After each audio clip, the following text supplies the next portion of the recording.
ഒരു സാഹചര്യത്തിൽ മറ്റുള്ളവർ പ്രതികരിക്കുന്നതിൽ നിന്നും വ്യത്യസ്തമായി നിങ്ങൾ പ്രതികരിക്കാറുണ്ടോ? അതിന്റെ കാരണം നിങ്ങൾ ഒരു ദ്രവ്യത്തോട് പ്രതികരിക്കുന്ന വിധമാണ്. അത് ഓരോരുത്തരും വ്യത്യസ്തമായിരിക്കും. അതിനെക്കുറിച്ച് പറയുന്നത് ഇങ്ങനെയാണ്: right awareness and interpretation create balanced human responses. പ്രായോഗിക അവബോധനം എന്നുള്ള അധ്യായത്തിൽ ഇന്ന് സംസാരിക്കുന്നത് ഒരു ദ്രവ്യത്തോട് നാം പ്രതികരിക്കുന്ന വിധം എന്നുള്ളതാണ്. ഒരു ദ്രവ്യത്തോട് നാം എങ്ങനെയാണ് പ്രതികരിക്കുക, ആന്തരിക ദ്രവ്യങ്ങളുമായി അനുഭവങ്ങൾ എങ്ങനെ താരതമ്യം ചെയ്യപ്പെടുന്നു, ശരിയായ പ്രതികരണം എങ്ങനെ രൂപപ്പെടുന്നു തുടങ്ങിയതാണ് നമ്മൾ ചർച്ച ചെയ്യുന്നത്. ഏവർക്കും നമസ്കാരം. ശുഭകരമാകട്ടെ, ഈ ദിനം സന്തോഷകരമാവട്ടെ, സൗഖ്യകരമാകട്ടെ, അനുഭവങ്ങളും അനുഭൂതികളും നമ്മെ ഏവരെയും നയിക്കുമാറാകട്ടെ. ആന്തരിക ദ്രവ്യങ്ങൾ, ബാഹ്യദ്രവ്യങ്ങൾ, പിന്നെ മധ്യസ്ഥങ്ങൾ തുടങ്ങിയ കാര്യങ്ങളെ കുറിച്ച് നമ്മൾ ഇന്നലെ ചർച്ച ചെയ്തു. ഓബ്ജക്ട്സ്, അതിനാണ് നമ്മളിവിടെ ദ്രവ്യം എന്ന് വിശേഷിപ്പിച്ചത്. അപ്പോൾ ബാഹ്യമായിട്ടുള്ള ഓബ്ജക്ട്സ്, ആന്തരികമായിട്ടുള്ള ഓബ്ജക്ട്സ്, അതിനിടയിൽ മധ്യസ്ഥങ്ങൾ, ഇന്റർമീഡിയറ്റ് ആയിട്ട് നിൽക്കുന്നവ. അപ്പോ ഇവയുടെ പ്രവർത്തനങ്ങൾ എങ്ങനെയാണ് സംയോജിക്കപ്പെട്ടിട്ടുള്ളത് അല്ലെങ്കിൽ ഏകോപിപ്പിക്കപ്പെട്ടിട്ടുള്ളത്, അതിനനുസരിച്ചാണ് നമ്മുടെ റെസ്പോൺസസ്, പരിസ്ഥിതിയോടുള്ള റെസ്പോൺസസ് ഉണ്ടാവുക. അപ്പോ ഈ പരിസ്ഥിതിയും ആത്മസ്ഥിതിയും തമ്മിലുള്ള ബന്ധമാണ് ഈ റെസ്പോൺസിന് കാരണമാകുന്നത് എന്ന് നമ്മൾ ഇന്നലെ മനസ്സിലാക്കിയതാണ്.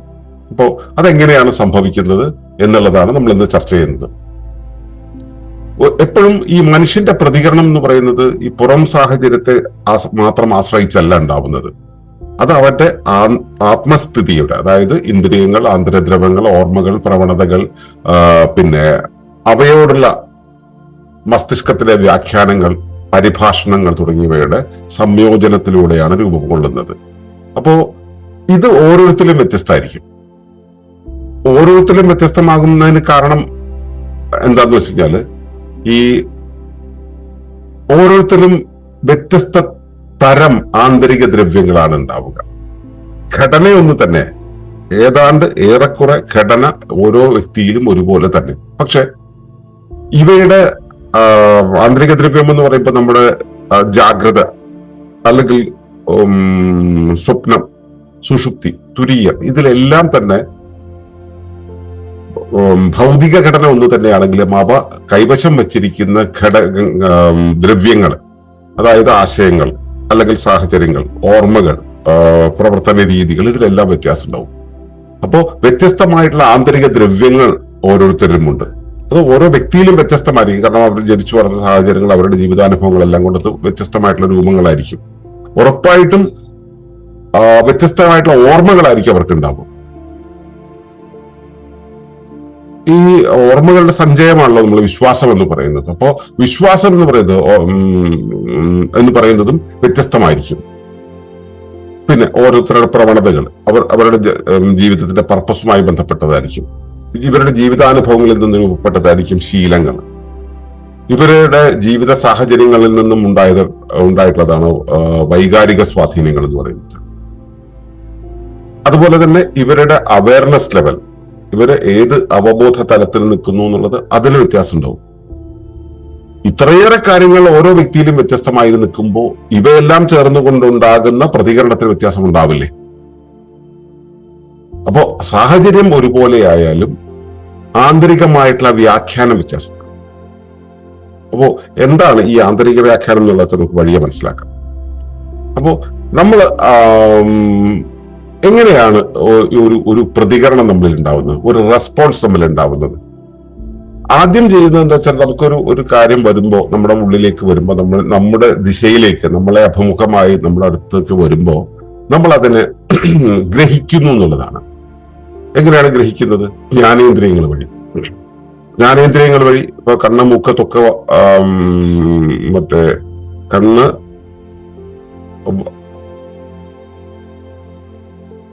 നാക്ക്, മൂക്ക്, ത്വക്ക്, ചെവി, ഇങ്ങനെ ഈ അഞ്ചിന്ദ്രിയങ്ങൾ വഴി വരുന്ന സെൻസറി ഇൻപുട്ടുകൾ, അകത്തേക്ക് വരുന്ന ഇൻപുട്ടുകൾ. അകത്തേക്ക് വരുന്ന വെച്ചാൽ ഇപ്പൊ പുറത്തുള്ള ഒരു വസ്തു അകത്തേക്ക് വരുന്നില്ല. പുറത്തുള്ള ഒരു വസ്തു നമ്മളോട് അടുക്കുന്നു അല്ലെങ്കിൽ നമ്മളോട് അഭിമുഖമായി നിൽക്കുന്നുവെങ്കിൽ അവയുടെ സാന്നിധ്യം നമ്മിൽ ഉണ്ടാക്കുന്ന സെൻസറി ഇൻപുട്ടുകളാണ്. ഇപ്പൊ ജ്ഞാനേന്ദ്രിയങ്ങൾ വഴി അവ നമ്മിലേക്ക് ഉണ്ടാകുമ്പോൾ അത് നിരീക്ഷിക്കുന്നത് വഴി നമ്മിലേക്ക് എത്തുന്നു. അത് നിരീക്ഷിക്കാച്ച നമ്മളിപ്പോ കണ്ണു തുറന്ന് വയ്ക്കുകയാണെങ്കിൽ നമ്മളൊരു കാടിനെ നോക്കുകയാണ്. കാടെന്ന് പറയുന്നത് ഒരു വൈവിധ്യമായിട്ടുള്ള ഒരു പശ്ചാത്തലമാണ്. അതിലൊരു ആന നിൽക്കുന്നു. ആ ആനയെ നമ്മൾ നിരീക്ഷിക്കുകയാണെങ്കിൽ കാട്ടിലെ മറ്റെല്ലാ കാര്യങ്ങളും നമ്മുടെ ഉള്ളിലേക്ക് കയറില്ല, ആന മാത്രമേ കയറുള്ളൂ. അതിനെയാണ് നമ്മൾ ശ്രദ്ധിക്കുന്നത്. നമ്മുടെ RIS കൊണ്ട് അത് സെൻസ് ചെയ്തിട്ട് ആ ഭാഗത്തേക്ക് മാത്രമായിട്ട് നമ്മുടെ ഫോക്കസ് പോകും. ആ കിട്ടുന്ന ഇൻഫർമേഷൻ അതാണ് നമ്മുടെ ഒബ്സർവേഷൻ ആയിട്ട് മാറുന്നത്. അപ്പോ സെൻസിങ് എന്നുള്ളതാണ് അതിൽ ആദ്യത്തെ പ്രോസസ്സ്, ഗ്രഹിക്കൽ എന്നുള്ളത്. രണ്ടാമത് ആന്തരികമായിട്ടുള്ള താരതമ്യമാണ്. അപ്പോ ആന്തരിക താരതമ്യം എന്ന് പറയുമ്പോൾ നമ്മുടെ മെമ്മറി റെഫറൻസ് ഉണ്ടാവും. അകത്തുള്ള ഓർമ്മകളുടെ വസ്തുക്കളുമായിട്ട്, ഓർമ്മ ദ്രവ്യങ്ങളുമായിട്ട് നമ്മൾ ഇതിനെ താരതമ്യം ചെയ്യും. പിന്നെ നമ്മുടെ വിശ്വാസങ്ങളുമായിട്ട്, ഈ ഓർമ്മയിലുണ്ടെങ്കിൽ പോലും ചില വിശ്വാസങ്ങൾക്കനുസരിച്ച് നമുക്ക് ഇതിനെ മാറ്റം വരുത്താൻ പറ്റും. ഇപ്പോ ഓർമ്മയിൽ നമുക്കൊരു പാമ്പുണ്ട്, പക്ഷെ ഈ അല്ലെങ്കിൽ ഓർമ്മയിൽ ഒരു കയറുണ്ട്. നമ്മളൊരു കാര്യത്തെ കാണുന്നു, ഒരു വള്ളി കാണുന്നു. അപ്പോ കയറെന്ന രീതിയിൽ നമ്മുടെ ഉള്ളിൽ ഓർമ്മയുണ്ട്, വള്ളി കണ്ടിട്ടുണ്ട്.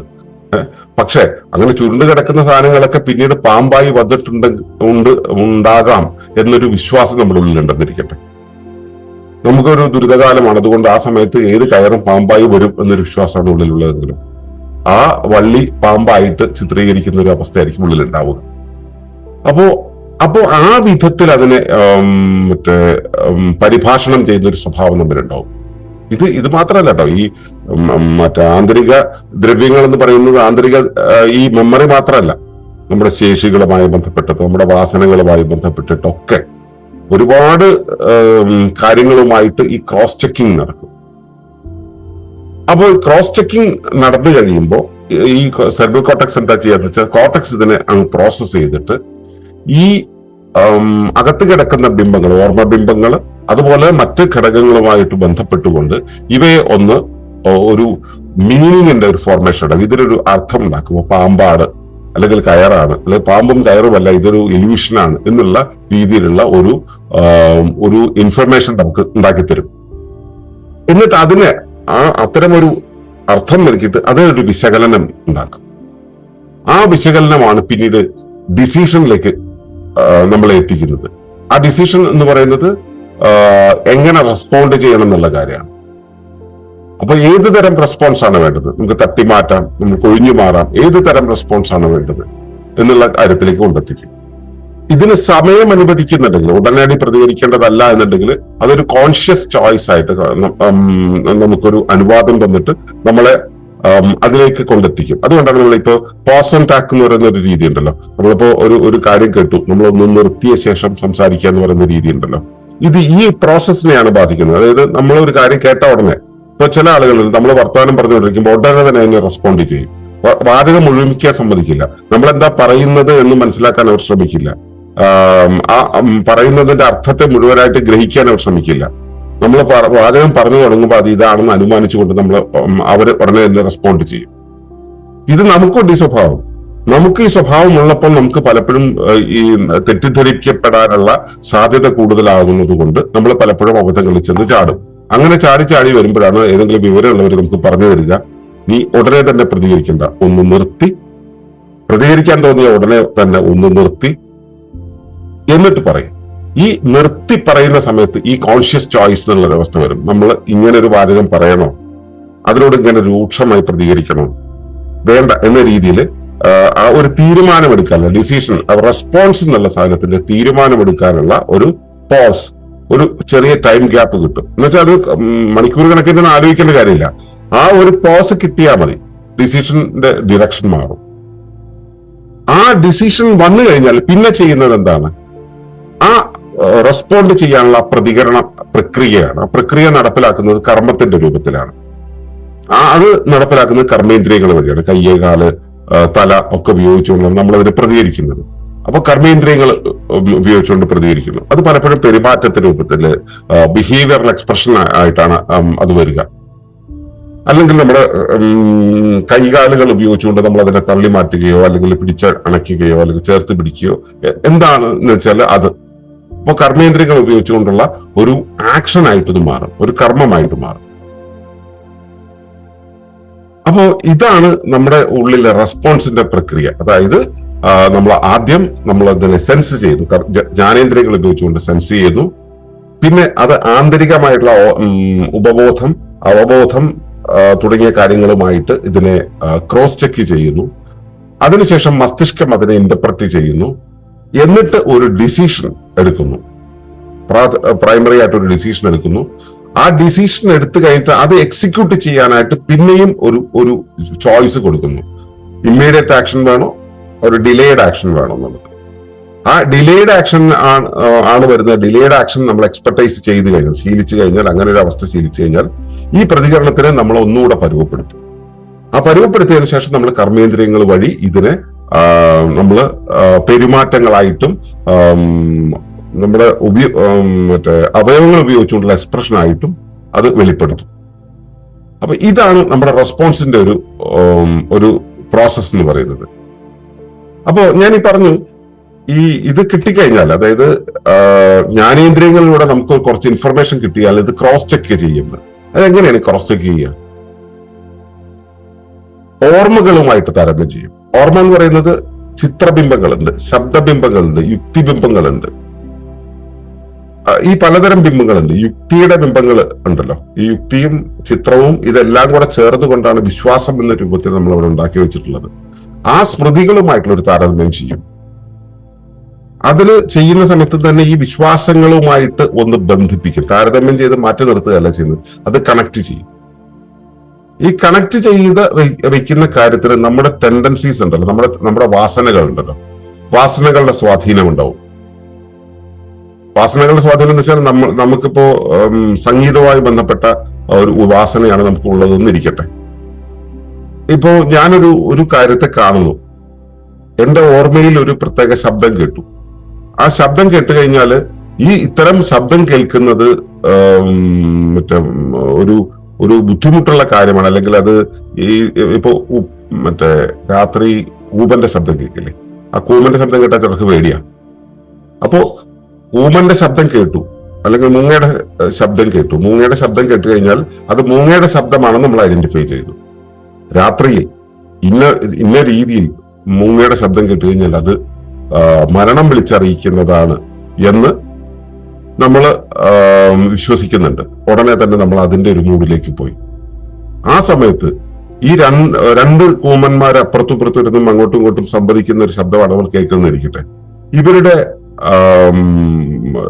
ഈ സംഭാഷണത്തിനിടയിൽ ഇവരുടെ ശബ്ദത്തിന്റെ ഫ്രീക്വൻസിയിൽ ചെറിയൊരു വ്യത്യാസം വരുമ്പോൾ ഇത് നമ്മുടെ മോഹനരാഗത്തിന്റെ ശബ്ദമല്ലേ എന്ന് പ്രവണത, നമ്മുടെ രാഗബോധമുണ്ടല്ലോ, നമ്മുടെ സഹജാവബോധമില്ലേ, ഈ ബോധം നമ്മളെ ഓർമ്മിപ്പിച്ചാലോ സീനറി മൊത്തം മാറും. മരണമുണ്ടാക്കി തരുന്ന മൂങ്ങകളുടെ സ്ഥാനത്ത് ഇവര് മോഹനരാഗം പാടുകയാണോ എന്ന് നമുക്ക് ചിന്ത വന്നു കഴിഞ്ഞാൽ സംഭവം തിരിയും. അപ്പൊ ഇത് മാത്രമല്ല, ഇതേ അവസ്ഥയിൽ തന്നെ നമ്മുടെ ഇമോഷൻസ് ഉണ്ടല്ലോ. ഇമോഷൻസ് ഈ സ്മൃതിയുടെ സമാന്തരമായിട്ട് പ്രവർത്തിക്കുന്ന ഒരു ഇടമാണ് ഇമോഷൻ എന്ന് പറയുന്നത്. ആ ഇമോഷണൽ റെഫറൻസസ് നമുക്ക് ഉണ്ടാവും. നമ്മുടെ ശിക്ഷിതാവബോധത്തിൽ നമുക്ക് ഇതിനെല്ലാം കൈകാര്യം ചെയ്യുന്ന പാറ്റേൺ, ഹാബിച്വൽ പാറ്റേണുകൾ വരെ ഉണ്ടാവും. ഇവയും എല്ലാമായിട്ടും നേരിട്ട് കണക്ട് ചെയ്തിട്ട് ഓരോ അനുഭവത്തെയും, ഓരോ പുതിയ അനുഭവം ഈ പഴയ വിശ്വാസങ്ങളുമായിട്ട് താരതമ്യം ചെയ്തുകൊണ്ടേയിരിക്കും. നമുക്ക് പുതിയതായിട്ട് ഒന്ന് കിട്ടിയാൽ ആ കിട്ടുന്നതിനെ എല്ലാം നമ്മൾ ഇതുപോലെ ചെയ്തുകൊണ്ടിരിക്കും. അങ്ങനെ കിട്ടിക്കഴിയുമ്പോൾ അതിനനുസരിച്ച് നമ്മൾ കോർട്ടെക്സ് ഇതിനെ വ്യാഖ്യാനിക്കും. ആ വ്യാഖ്യാനിക്കുന്ന സമയത്താണ് ഈ അവയർനെസ് ലെവലുകളെല്ലാം തമ്മിൽ ബാലൻസ് ചെയ്യുന്ന രീതിയിലേക്ക് നിർത്താൻ കോർട്ടെക്സ് ശ്രമിക്കും. അതിൽ ഏത് അവയർനെസ് ലെവലാണോ കൂടുതലായി നിൽക്കുന്നത് അതിന്റെ സ്വാധീനം അവിടെ ഉണ്ടാവും. പക്ഷെ അവയ്ക്കനുസരിച്ച് ബാലൻസ് ചെയ്ത് നിർത്താൻ, അവയ്ക്കനുസരിച്ച് ക്രമീകരിക്കാൻ നമ്മുടെ ബുദ്ധി നമ്മളെ എന്താ പറയാ പരിശീലിപ്പിക്കും. അപ്പോ ശരിക്കും നമ്മൾ ഈ ഒരു കോർട്ടെക്സ് ഈ ഒരു കാര്യത്തെ ഇന്റർപ്രറ്റ് ചെയ്യുന്നത് ശരിയായി വരണമെങ്കിൽ, ശരിയായി വരിക എന്ന് വെച്ച് കഴിഞ്ഞാൽ ശരിയായ റെസ്പോൺസ് ആണ് പ്രകടിപ്പിക്കേണ്ടതെങ്കിൽ ശരിയായ വ്യാഖ്യാനം ഉണ്ടാവും. ശരിയായ വ്യാഖ്യാനം ഉണ്ടാകണമെങ്കിൽ അവയർനെസ് ലെവലുകളെല്ലാം തമ്മിലുള്ള ഒരു ക്രമീകൃതമായിട്ടുള്ള ഒരു അവസ്ഥ ഉണ്ടാവണം. നമ്മുടെ കാഴ്ച, അതിലൂടെ നമുക്ക് കാണുന്ന കാഴ്ച ക്ലിയർ ആയിരിക്കണം. അതിന് നമുക്ക് ബോധപൂർവം നിരീക്ഷിക്കാൻ കഴിയണം. നമ്മുടെ ഈ ബോധതലങ്ങളെല്ലാം തമ്മിൽ ബോധപൂർവം നിരീക്ഷിക്കാൻ കഴിയണം. ഇവയെല്ലാം ചേർത്തുകൊണ്ടുള്ള ഒരു റെസ്പോൺസ് ചെലുത്തുന്ന സമയത്ത്, ഇവയെല്ലാം ചേർത്തുകൊണ്ട് വെളിയിലേക്ക് റെസ്പോൺസ് ചെലുത്തുന്നതല്ല, ഇവയെല്ലാം ചേർത്തുകൊണ്ട് കോർട്ടക്സിന് കൃത്യമായ റെസ്പോൺസ് കൊടുക്കാൻ കഴിയുമ്പോഴാണ് ശരിയായ വ്യാഖ്യാനം രൂപപ്പെടുക. ആ ശരിയായ തിരിച്ചറിവ്, ഈ അകത്തു നിന്നുള്ള ശരിയായ തിരിച്ചറിവാണ് ശരിയായ വ്യാഖ്യാനത്തിലേക്ക് എത്തുന്നത്. ശരിയായ വ്യാഖ്യാനമാണ് ശരിയായ പ്രതികരണത്തിലേക്ക് കൊണ്ടുവരുന്നത്. അപ്പോ അകം തലങ്ങള്, അകത്തെ അവബോധ തലങ്ങളെല്ലാം തമ്മില്, അല്ലെങ്കിൽ അകത്തെ ദ്രവ്യങ്ങളെല്ലാം തമ്മില്, അല്ലെങ്കിൽ ആത്മസ്ഥിതി എന്ന് പറയുന്നത് ശരിയായി ബാലൻസ്ഡ് ആവണമെങ്കിൽ മാത്രമേ ഇവയെല്ലാം തമ്മിലുള്ള ആ ക്രമീകൃതമായ വിനിമയം നടക്കുകയുള്ളൂ. ആ ശരിയായ വിനിമയം നടന്നാൽ മാത്രമേ ശരിയായ കാഴ്ച, ഈ കോർട്ടക്സിന് ഇവിടെ നിന്നും അവിടം വരെയുള്ള, അകം വരെയുള്ള എല്ലാ കാര്യങ്ങളും കാഴ്ച കാണാൻ കഴിയുള്ളൂ. ഈ കിട്ടിയ അനുഭവത്തെ ഇന്റർപ്രറ്റ് ചെയ്ത് ക്രോസ് ചെക്ക് ചെയ്ത് വരുമ്പോൾ ഇവയെല്ലാം ശരിയാണെങ്കിൽ ഉടനെ തന്നെ ഇമ്മീഡിയറ്റ് ആയിട്ടുള്ള റെസ്പോൺസ് ക്ലിയർ ആക്കി എടുക്കാൻ പറ്റും. ആ കിട്ടുന്ന റെസ്പോൺസ്, അപ്പൊ അവിടെ ഉണ്ടാക്കുന്ന റെസ്പോൺസ് എന്നുള്ളത് ഈ വരുന്ന കാഴ്ചക്കനുസരിച്ച് ആണ് ഉണ്ടാവുക. അപ്പോ ശരിയായ തിരിച്ചറിവ് ഉള്ളിലുണ്ടെങ്കിൽ ശരിയായ വ്യാഖ്യാനം ഉണ്ടാവും. ശരിയായ വ്യാഖ്യാനം ഉണ്ടെങ്കിൽ ശരിയായ പ്രതികരണം നടക്കും. അപ്പോ എപ്പോഴും മനസ്സിലാക്കുക, നമ്മളിപ്പോ ഒരു റിഫ്ലക്സ് എന്നുള്ള രീതിയിൽ ഇപ്പൊ തീ കണ്ടു കഴിഞ്ഞാൽ, തീ ശരീരത്തിൽ മുട്ടിക്കഴിഞ്ഞാൽ കൈ പിൻവലിക്കുന്നത് പോലെ കേവലം യാന്ത്രികമായിട്ടുള്ള ഒരു പ്രക്രിയയല്ല പ്രതികരണം എന്ന് പറയുന്നത്. അത് ആന്തരദ്രവങ്ങളും ബാഹ്യദ്രവങ്ങളും തമ്മിലുള്ള ബോധപൂർവമായിട്ടുള്ള ഇടപെടലാണ്. അവിടെ കൃത്യമായിട്ട് നമ്മുടെ കോൺഷ്യസ്നെസ്സിന് സ്പേസ് ഉണ്ട്. ആ സ്പേസ് നടപ്പിലാക്കുന്നത് നമുക്ക് കിട്ടുന്ന ഒരു ചോയ്സ് ആണ്. അതെല്ലാവരും ഉപയോഗിക്കാറില്ല. നമുക്ക് ഒരു ജ്ഞാനേന്ദ്രിയം വഴി ഒരു സംഭവം കിട്ടി, അത് അകത്തുള്ള എല്ലാ ലെവലുകളുമായിട്ട് ക്രോസ് ചെക്ക് ചെയ്യുന്ന സമയത്ത് അവബോധ തലങ്ങളെല്ലാം ക്രമീകൃതമാണ്, അവബോധ തലങ്ങളെല്ലാം തമ്മിൽ ബാലൻസ്ഡ് ആണെങ്കിൽ മാത്രം നമുക്ക് അവിടുന്ന് പ്രോപ്പർ റെസ്പോൺസ് കിട്ടും. ആ കിട്ടുന്ന കാര്യത്തിനനുസരിച്ച് നമ്മൾ ഇന്റർപ്രറ്റ് ചെയ്യും, അതിനനുസരിച്ചൊരു ഡിസിഷൻ മേക്ക് ചെയ്യും. ആ ഡിസിഷൻ എക്സിക്യൂട്ട് ചെയ്യുന്നതിന് മുമ്പ് നമ്മളൊരു പോസ് ഇട്ടിട്ട് നമ്മുടെ ഒരു കോൺഷ്യസ് ആയിട്ട് ഇടപെടൽ അതിനകത്ത് വരുത്തി കഴിഞ്ഞിട്ടുണ്ടെങ്കിൽ അത് ഒരു പ്രോപ്പർ ആയിട്ടുള്ള ഒരു പ്രതികരണമായിട്ട്, നമ്മുടെ പെരുമാറ്റമായിട്ടും നമ്മുടെ അംഗചലനങ്ങളായിട്ടും വെളിയിലേക്ക് വരും. അപ്പോൾ ആന്തരിക വ്യക്തത ഉണ്ടാവുന്ന സമയത്താണ് പ്രതികരണം കൂടുതൽ സമതുലിതവും ബോധപൂർണ്ണമാകുന്നത്. അതുകൊണ്ടാണ് ഈ ചില സന്യാസിമാർക്കൊക്കെ, അതെ അങ്ങനെ പറയുന്നത് ശരി, ചില സന്യാസിമാർക്കൊക്കെ എന്ത് കേട്ട് കഴിഞ്ഞാലും വലിയ കുലുക്കമില്ലാതിരുന്നിട്ട് അവർ പ്രതികരിക്കുന്നത്. ചില ആളുകളുണ്ട്, വളരെ ചെറിയൊരു കാര്യം കിട്ടിയാൽ മതി ഉടനെ തന്നെ അവിടുത്തെ മൊത്തം സംവിധാനം തന്നെ താറുമാറാവും. ചെറിയൊരു കാര്യം കിട്ടാൽ അതിന്റെ പേരിൽ മൊത്തം അവിടുത്തെ സിറ്റുവേഷൻ മുഴുവൻ മാറും. ചിലരുണ്ട്, എന്തൊക്കെ കേട്ട് കഴിഞ്ഞാലും അവരനങ്ങാതെ കുലുങ്ങാതിരുന്ന് കേൾക്കും. ഉടനെ തന്നെ ഇമ്മീഡിയറ്റ് ആയിട്ട് അതിനോട് നെഗറ്റീവായിട്ട് റെസ്പോണ്ട് ചെയ്യില്ല. നെഗറ്റീവ് ആകേണ്ട കാര്യങ്ങളിൽ പോലും അവർ റെസ്പോണ്ട് ചെയ്യില്ല. കാരണം ഈ പോസ് അവിടെ സംഭവിക്കും. ആന്തരിക വ്യക്തത ഉണ്ടായിരിക്കും. ബാഹ്യമായിട്ടുള്ള കാര്യങ്ങളെ കൈകാര്യം ചെയ്യാനുള്ള പാകം വന്നിട്ടുണ്ടാവും. ഇവയെല്ലാം ക്രമീകരിക്കുമ്പോഴാണ് നമ്മുടെ പ്രതികരണം പക്വപൂർണമാകുക. അത് സമതുലിതമായിരിക്കും, ബാലൻസ്ഡ് ആയിരിക്കും, ബോധപൂർവമായിരിക്കും. അപ്പൊ ഇതാണ് നമ്മുടെ പ്രതികരണം നമ്മിൽ സംഭവിക്കുന്നത്, നമ്മളൊരു റെസ്പോൺസ് നമ്മളിൽ ഉണ്ടാവുന്ന രീതി. നിങ്ങളുടെ പ്രതികരണങ്ങൾ, നിങ്ങളുടെ അകത്തും പുറത്തുമുള്ള കാര്യങ്ങളെ എങ്ങനെയാണ് കണക്ട് ചെയ്യുന്നത്? നിങ്ങളുടെ പ്രതികരണ രീതി എങ്ങനെയാണ്? നിങ്ങൾക്ക് പോസ് ചെയ്യാൻ പറ്റാറുണ്ടോ? ഇന്റേണൽ ആയിട്ടുള്ള ക്ലാരിറ്റി കിട്ടാറുണ്ടോ? അത് കൃത്യമായിട്ട് ഇന്റർപ്രറ്റ് ചെയ്യാൻ പറ്റാറുണ്ടോ? നിങ്ങളുടെ ഡിസിഷൻ മേക്കിംഗ് കൃത്യമായിട്ട് നടക്കുന്നുണ്ടോ എന്നുള്ളത് ഒന്ന് പരിശോധിക്കുക. ആ അറിവുമായിട്ട് നാളെ തുടർ പാഠങ്ങളിലൂടെ നമുക്ക് കടന്നു പോകാം. അതുവരേക്കും നന്ദി, നമസ്കാരം. തുടർന്ന് കാണുന്നതിന് മുമ്പായി ഈ വിഷയം ഇഷ്ടമായെങ്കിൽ ഒന്ന് ലൈക്ക് ചെയ്യുക, കമന്റ് ചെയ്യുക, ഷെയർ ചെയ്യുക. നിങ്ങൾ പ്രകൃതിയെ ഇഷ്ടപ്പെടുന്നുവെങ്കിൽ ഈ ചാനൽ ഒന്ന് സബ്സ്ക്രൈബ് ചെയ്യുക.